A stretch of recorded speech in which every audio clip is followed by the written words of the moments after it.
Right, so now we've taken out the catalytic converter. This wedge, that's what goes into your head, comes down. This is what connects to your exhaust pipe right down there. See how I have that aluminum foil for right now? Yeah.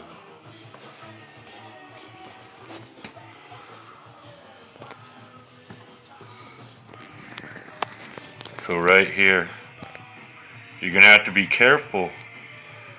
You don't want to tighten those down too much. There's another one right up here. You're gonna loosen them up. You're gonna give the old black pipe a little tug. You're gonna find this plug in there. It's supposed to be made out of a brass, but that's just a cheap Chinese metal. It's like a spacer. Then you're gonna come down the original pipe.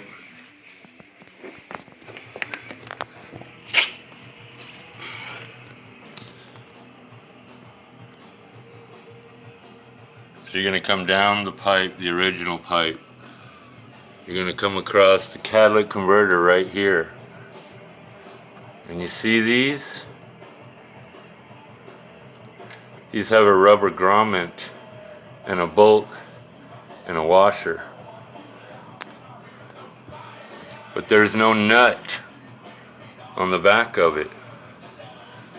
So you unscrew it with from the catalytic converter on both sides, one right here, one on the opposite side over here. Then you're gonna come up. You're gonna get to right here. You're gonna undo this clamp with an Allen wrench. This pipe will slide off of the existing pipe right there. It'll slide off of it once you loosen up that clamp. I just have aluminum foil right there because there's a plug that snugs this pipe up to that catalytic converter pipe. It snugs it up. It's a plug inside there. You can take it out and use some wraparound, but I would keep it. Put your new pipe on. Put that new pipe on. See, no catalytic converter. Put that new pipe on, slip it in there, tighten that down. You might have an issue with this tailpipe being too tight. So you might want to loosen up these two Allen wrench bolts just to make this kind of move a little bit. You're going to drop that thing out of there. Just put it to the side, just like that. You're going to carefully, you're not going to use this. You're going to carefully thread this back in.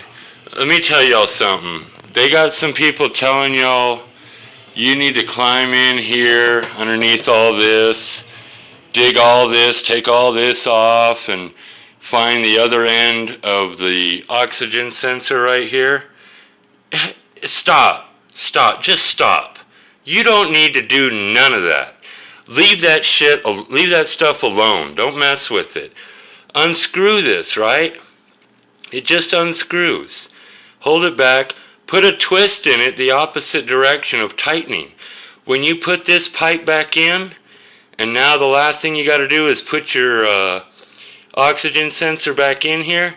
If it's got a twist on the wiring, and you're just careful not to twist it too much and tear it up, it'll untwist and thread right back in there. Give it a good hard snug. Perfect. The wiring won't be messed with. You know what I mean? Those guys, I mean, could you imagine me taking all that crap off? Back here is the computer. The computer looks like this. It's a plain Jane, but it's the same idea. Okay, it's got two big plugs. It's got some adapters. See that thing right there? That plugs in there. That's for your Bluetooth. You might have to turn the bike off. Take the battery unplugged anyway before you do any of this. You plug the battery back in. It should clear the ECU, the EFI, whatever. you shouldn't have to take all that stuff out of the top of your bike up there. I feel bad for you guys that are doing that. Just put a twist in that oxygen sensor wire. If things go wrong with that computer back there, you're going to have to spend money on that. It's like $400. Install it into, you know what I mean? It just, I don't get that, man. And yes, all this is so easy and clean if you take care of it.